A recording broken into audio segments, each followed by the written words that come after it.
ಸೀಗೆ ಗುತ್ತಿಯಲ್ಲಿ ಕೆಮ್ಮತ್ತಿ ನೆರಳಲ್ಲಿ ಮಾದೇವ ವರುಗವರೇ ನಮ್ಮ ಮಾಯ್ಕಾರವರು ಗವರೇ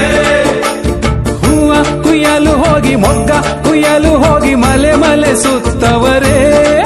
ಸ್ವಾಮಿ ಆಯಾಸಗೊಂಡವರೇ ಸಾಕಾಗಿ ಬಂದವರೇ ಅಮ್ಮಮ್ಮ ಚೋಕಾಗಿ ಬರುಗವರೇ ಸ್ವಾಮಿ ಸಾಕಾಗಿ ಬಂದವರೇ